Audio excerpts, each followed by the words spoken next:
Hello. Let's be honest. Dating apps can feel less like a search for love and more like a game show you're not winning. We've all been there, staring at your screen, swiping left and right, hoping for a match that turns into a conversation, which turns into a date, which eventually leads to a decent human being you can eat pizza with on a Friday night. But most of the time, it feels like a digital casino where the house always wins.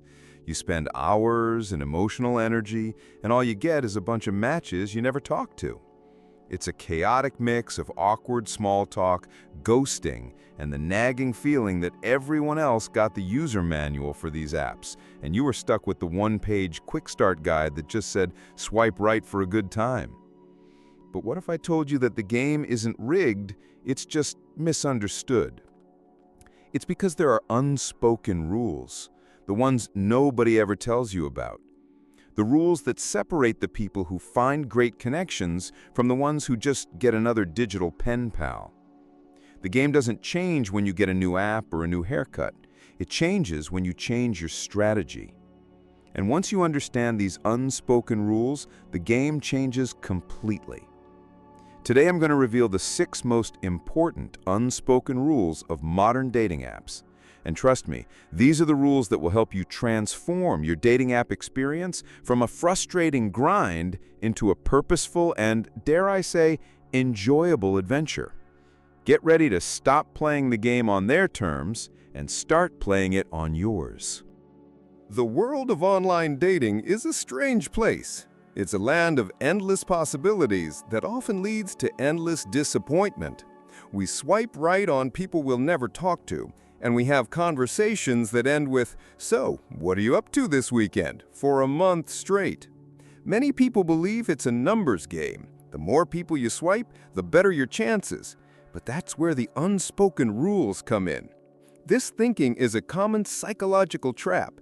It's called decision fatigue. When you're presented with an overwhelming number of choices, you stop making good ones. You just start swiping, and the quality of your decisions plummets. You're not connecting with people, you're just sorting them.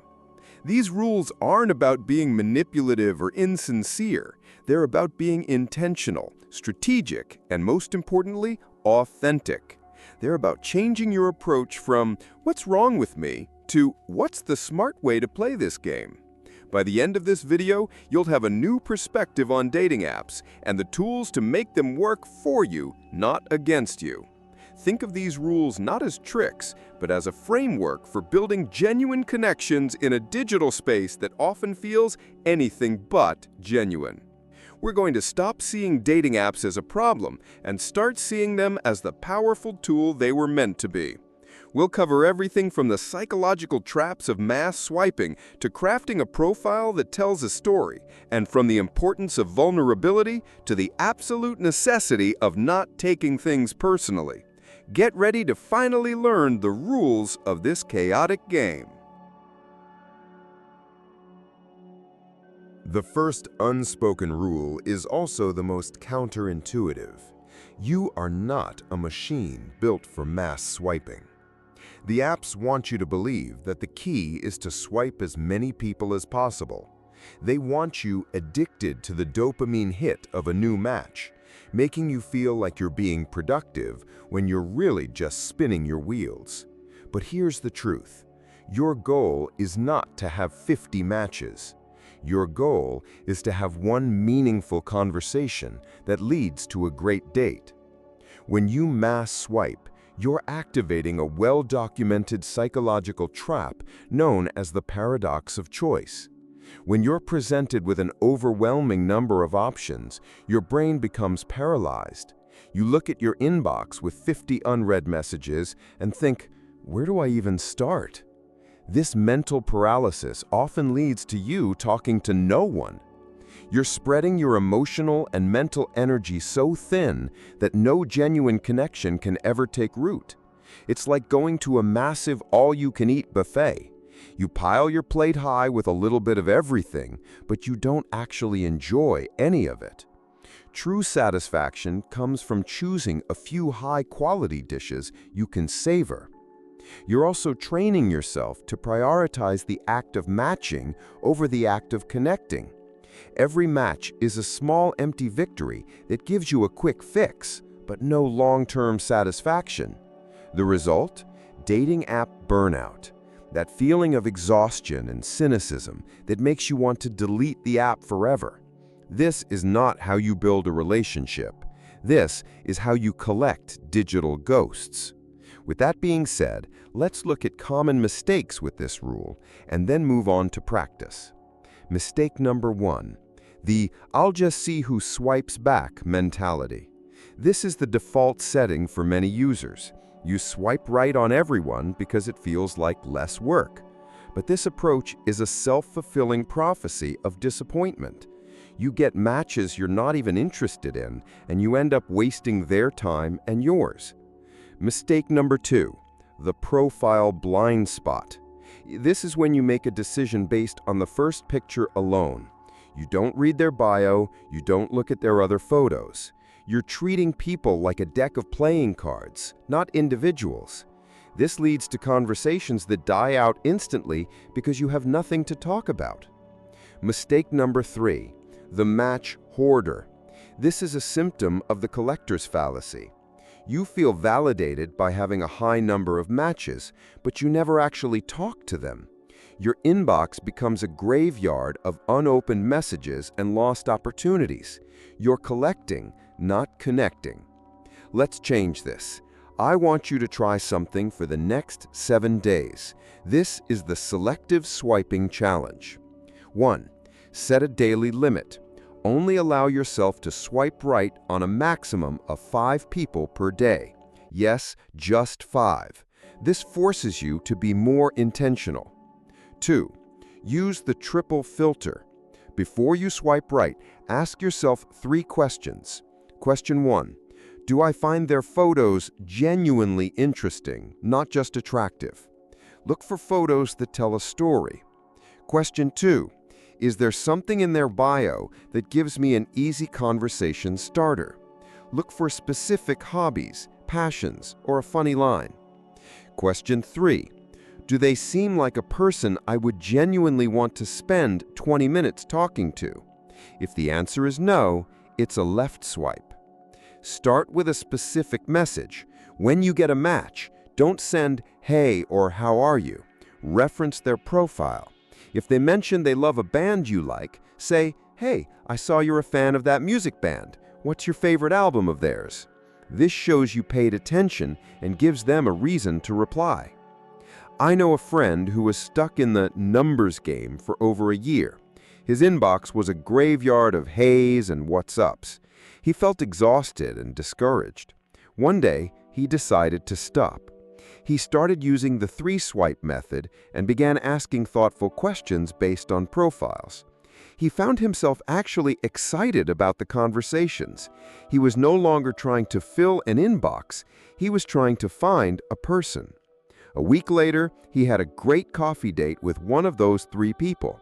He found that focusing on quality made the whole process less draining and way more effective. He wasn't just collecting matches, he was building connections, and that one date led to a second and a third. The power was in his shift from seeking validation to seeking connection. The second, unspoken rule is crucial for attracting the right people. Your dating profile isn't a professional LinkedIn page, it's a movie trailer.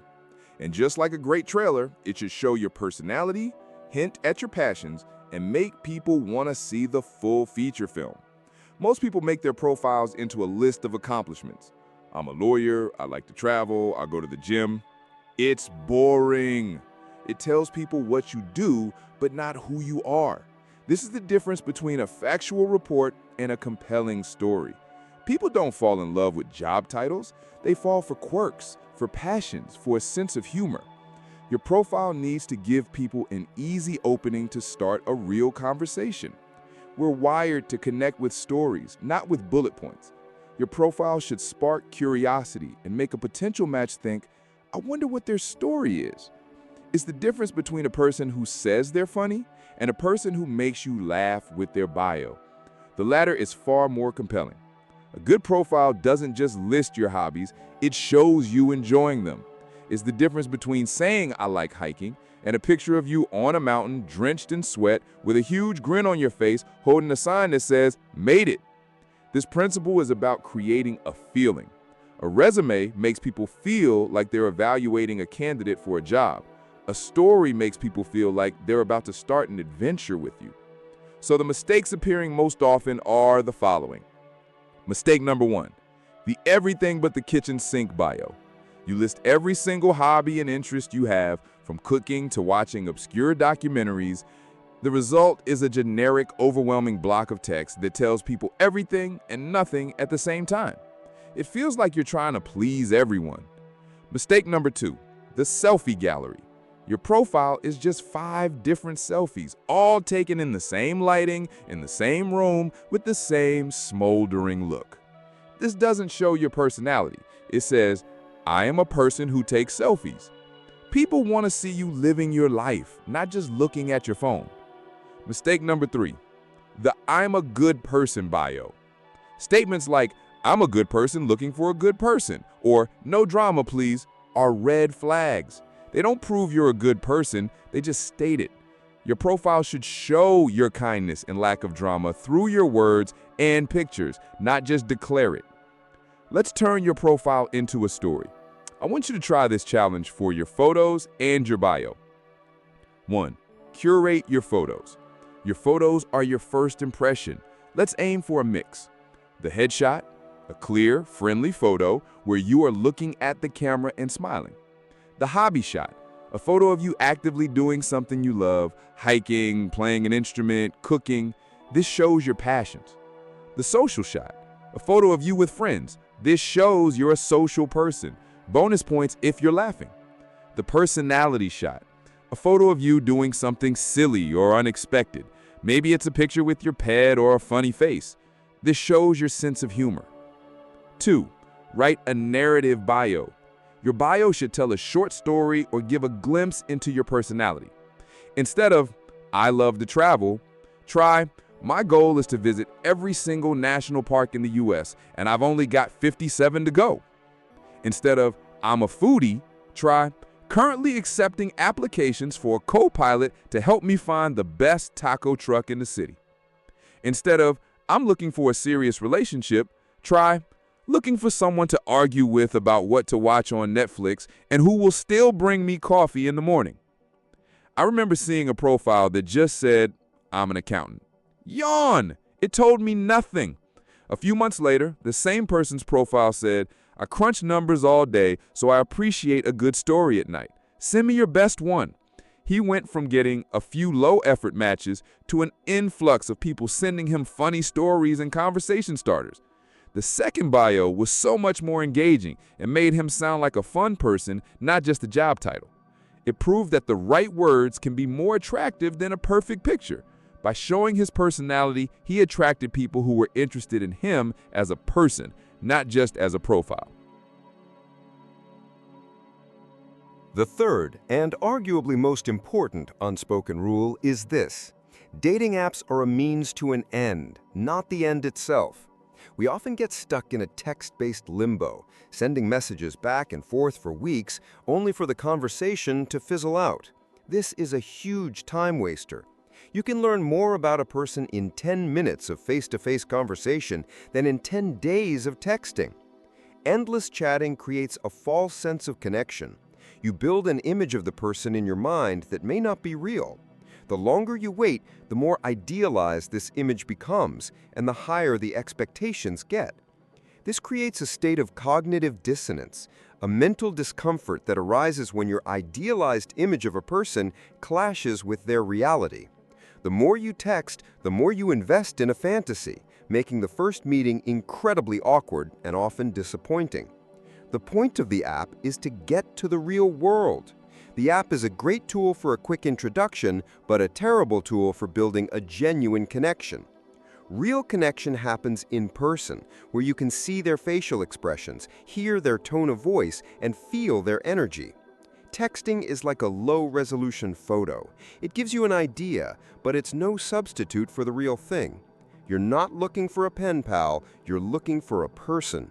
And, you guessed it, most common mistakes again.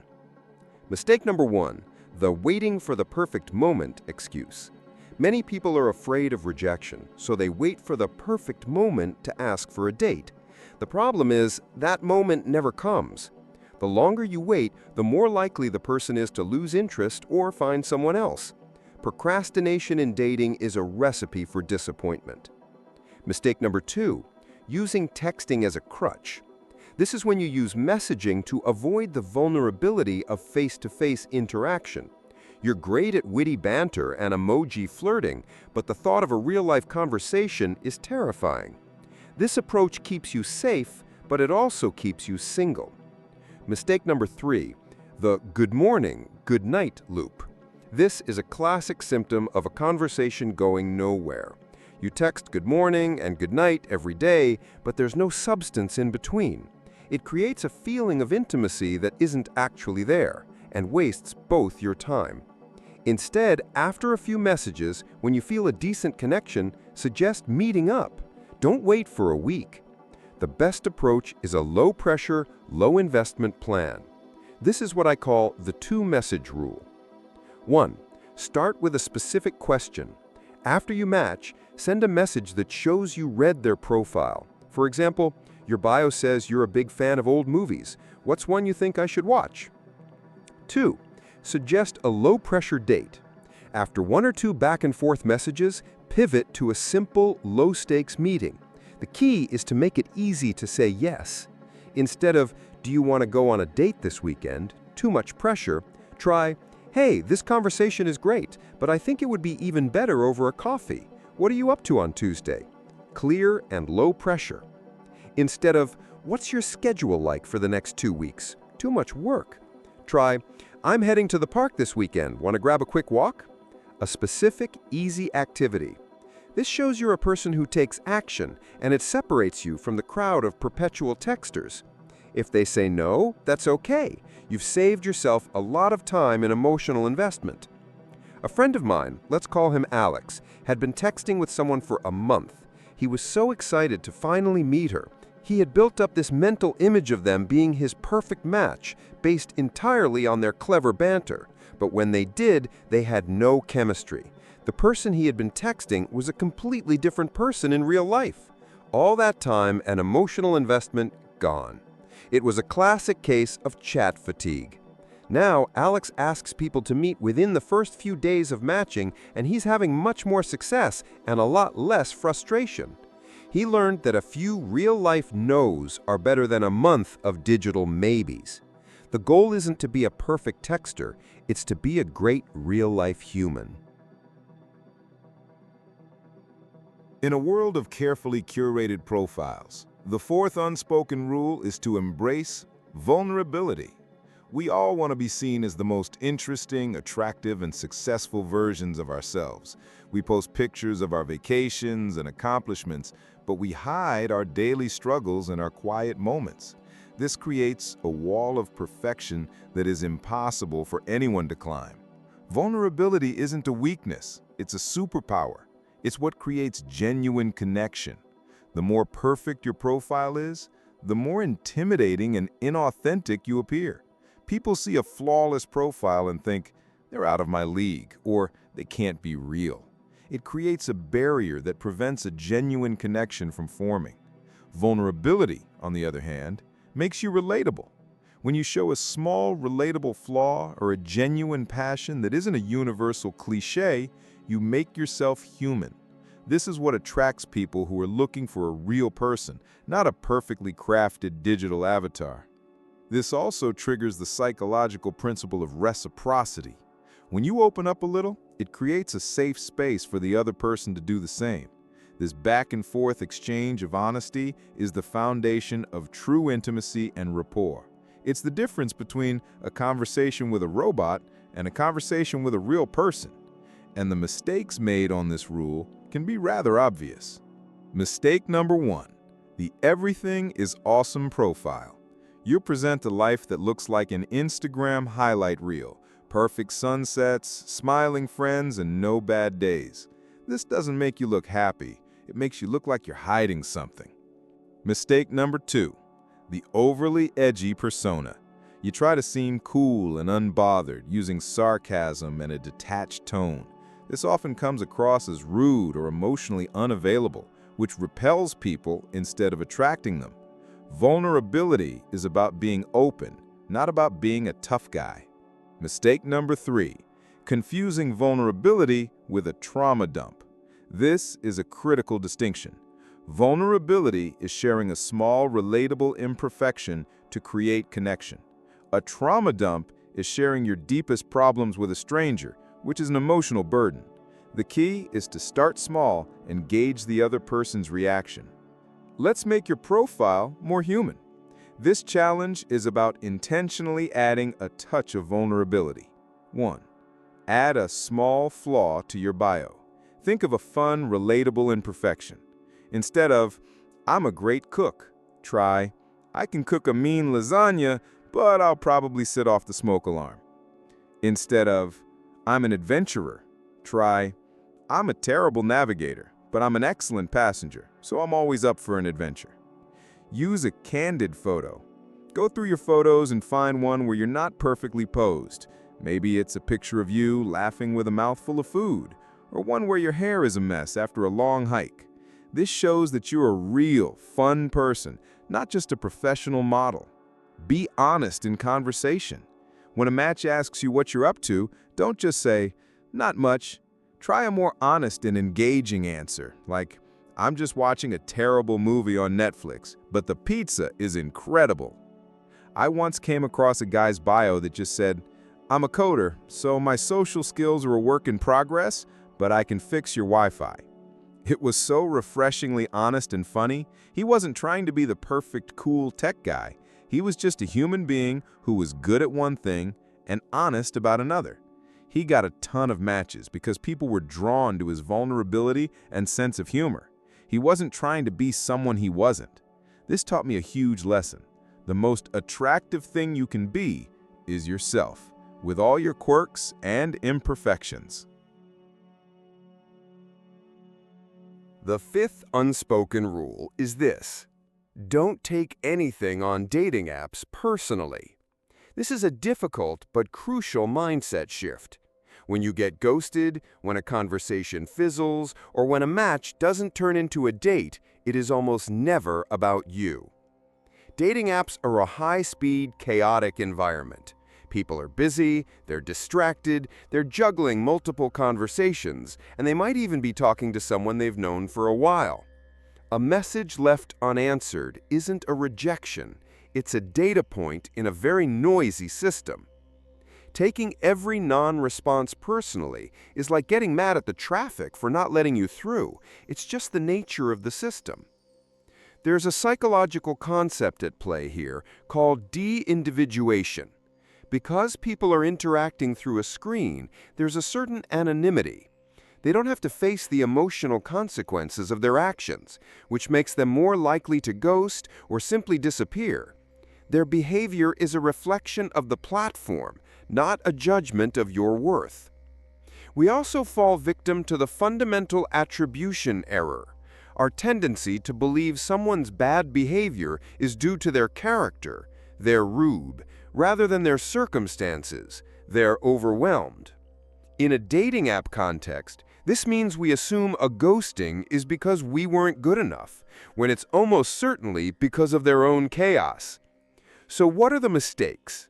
Mistake number 1, the "why are you ignoring me" double text. This is a classic symptom of taking things personally. You're hurt, so you send another message, hoping for a response. But this often comes across as desperate and can push the person away even more. Mistake number 2, the overthinking spiral. You spend hours in your head replaying the last conversation, trying to figure out what you said wrong. You create elaborate negative stories that have nothing to do with reality. This is a waste of your mental energy. Mistake number 3, letting one ghost ruin everything. You allow a single bad experience to poison your entire outlook on dating. You become cynical and bitter, and it starts to show in your interactions with other people. When a conversation goes cold, don't overthink it. Don't send a desperate double text. Just release it and reset. Tell yourself, it's not about me, it's just the nature of the app. The goal isn't to get a response from every single person, it's to find one great connection. By not taking it personally, you protect your emotional energy and keep your focus on what truly matters. Here's a simple two-step process. 1. Acknowledge and release. When you feel the sting of rejection, acknowledge it. Tell yourself, I'm a little disappointed that didn't work out. Then, immediately follow it with a mantra like, it's a reflection of them, not me. Or, this just wasn't a good fit, and that's okay. 2. Reset. Close the app and do something that makes you feel good about yourself. Go for a walk, listen to some music, or call a friend. This helps you recenter and reminds you that your worth is not tied to a stranger's opinion. I once got ghosted after what I thought was a great conversation. I spent an entire day wondering what I did wrong. The next week, I saw the person online and messaged them again, jokingly saying, "Did I just get ghosted or did your phone fall in a lake?" They responded immediately, explaining they had been swamped with work and completely forgot to reply. My assumption that it was about me was completely wrong. This taught me that you can't read into every silence. Most of the time, the ghosting isn't a malicious act. It's just a byproduct of a busy, chaotic, and sometimes thoughtless world. By not taking it personally, you save yourself from a lot of unnecessary pain. We've talked about how to start great conversations and how to attract the right people. But the sixth and final unspoken rule is just as important. You need to know how to end things gracefully. This applies to everything from a conversation that's clearly going nowhere to a first date where you know there's no second date. The ability to exit gracefully is a skill that frees you from a lot of frustration. Many people get stuck in conversations or on dates they're not enjoying because of the sunk cost fallacy. You've already invested time, so you feel obligated to see it through, even if it's painful. This leads to long, drawn-out text conversations with no substance and awkward, boring dates. Having a graceful exit plan isn't about being rude, it's about respecting your own time and emotional energy. It's a tool that empowers you to say, "This isn't a good fit," without feeling guilty. It's the difference between being a hostage to a boring conversation and being the pilot of your own dating life. Here are the mistakes you have to avoid. Mistake number 1, the slow fade. This is the digital equivalent of an awkward goodbye. You slowly reply less and less, hoping the other person will get the hint. It's disrespectful, leaves the other person confused, and is just a cowardly way to handle the situation. Mistake number 2, the overly elaborate lie. You create a complex story about a sick pet or an emergency at work just to end a conversation. This is unnecessary. A simple, honest exit is much more mature and effective. Mistake number 3, blaming the other person. You end things by saying, "You're just not what I'm looking for," which can feel like a personal attack. This is a cruel way to end a date or conversation. The goal is to exit gracefully, not to burn a bridge. The key to a graceful exit is to be simple, honest, and respectful. You don't owe anyone a long explanation. For a text conversation, if a conversation is fizzling out or you've decided the person isn't for you, use a simple 2-sentence phrase. "Hey, it was nice chatting with you, but I don't think we're a match. I wish you all the best in your search." It's polite, clear, and final. For a date, if you know there's no second date, don't say, "Let's do this again soon." Instead, at the end of the date, say something like, "It was really nice meeting you. I'm going to head out now, but I wish you the best." This is honest without being harsh. If they ask about a second date, you can politely say, "I don't think we have that spark, but it was great to meet you." I once had a friend who was on a truly terrible date. The person was rude to the waiter, talked about their ex the entire time, and had a laugh that sounded like a goose with a sore throat. My friend felt trapped because he didn't have an exit plan. He sat through the entire 2-hour date, making up a fake excuse at the end. It was exhausting. Now he uses a simple plan. He always suggests a 1-hour coffee date. And if it's not going well, he'll simply say, "Well, it's been a fun hour, but I have to get going." It's an honest, low-pressure way to respect his own time and the other person. So, there you have it, the 6 unspoken rules of modern dating apps. We've moved from the chaos of mass swiping to the intentionality of connection. We've learned to see our profiles not as resumes, but as a story. We've discovered the importance of moving from chat to real life as soon as possible. And we've embraced vulnerability as a strength, not a weakness. And finally, we've armed ourselves with the mental tools to not take rejection personally and the practical skills to exit gracefully. These aren't just tips, they're a new mindset. They're about taking control of your dating life and using these tools effectively, instead of letting them use you. The dating world is still complicated and weird, but by following these rules, you'll feel a lot more in control. You'll go from swiping with dread to swiping with a purpose. Your success will no longer be measured in the number of matches you have, but in the quality of the connections you make. Now I want to hear from you. After listening to these 6 rules, what's the one thing you're going to change about your dating app approach today? Share your thoughts in the comments below. Let's create a space to share our stories and learn together. And if you want more straightforward, no-nonsense advice on personal growth, relationships, and how to navigate this wild world, make sure you hit that like button and subscribe. Don't forget to ring the notification bell so you don't miss our next video. Until then, stay focused and good luck out there.